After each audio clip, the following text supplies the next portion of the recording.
Hello friends, welcome to my YouTube channel Echo Aftab. Today I have come with a new subject. From today onwards, we'll be dealing with monetary economics. In monetary economics, we'll be dealing about the various concepts that comes under monetary economics irrespective of the syllabus of different universities. Today, we are going to understand about certain basic concepts related to money, such as what do you mean by money, what is liquidity, what is the concept of stock, what is the concept of flow, such basic understanding about background of monetary economics.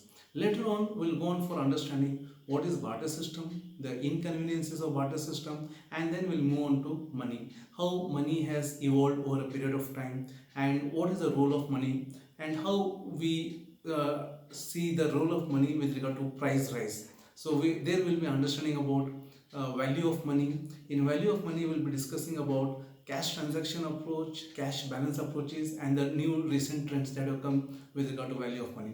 Later on, we'll understand about inflation, deflation, and about commercial banking and central banking. So friends, in my today's video, I'm going to start with the basic concepts related to money. So I hope you will enjoy this video, and there is a long list of videos that is going to come in the future related to monetary economics. So take care, bye bye, and enjoy my videos. So let us move on to understanding the basic concepts that comes under monetary economics. As I said, in this video we'll be seeing about the basics of money. Myself, Aftab Bhai. So friends, let us start with certain basic concepts with regard to monetary economics or with regard to money. And what are that basic concepts? The first is, whenever we speak about money, money is something which is standardized and it is widely accepted medium of exchange. This is the most basic fundamental thing about money. The next is notes and coins. When you speak about money, what comes into the picture or what comes into our mind is the currency.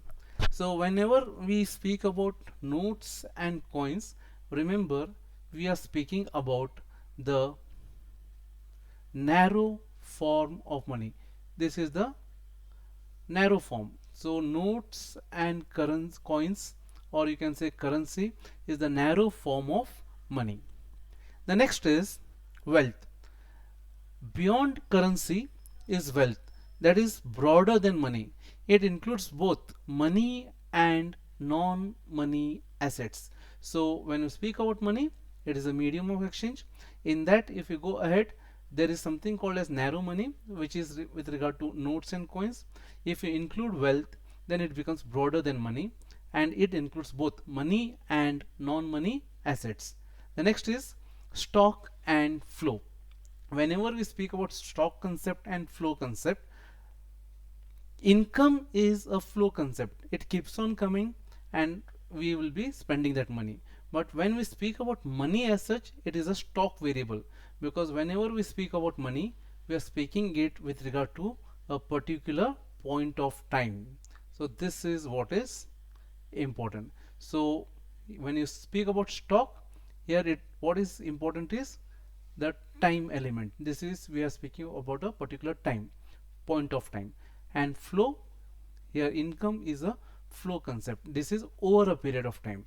So this is the difference between stock concept and flow concept. So our basic idea about money, whenever we speak about money in this entire session or in this entire course of monetary economics, we are speaking it as a stock variable which is related to a particular point of time.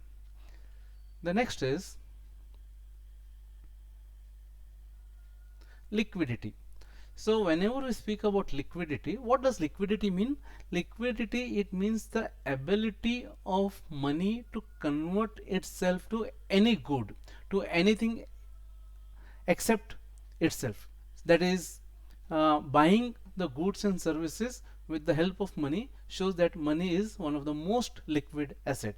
So going ahead, when I speak about liquidity, there are different levels of liquidity. What are the different levels of liquidity? The first one is Most liquid money is the currency in our pockets. What do you mean by this? Whenever we go out, we carry certain amount of cash with us. That cash with us is the most liquid form of money, because easily we can go on for transactions and buy anything. So we can convert that money into goods and services within no time. So that is what cash in our pocket is, the most liquid money. After this comes next liquid is the money at home. So from where do we get the cash?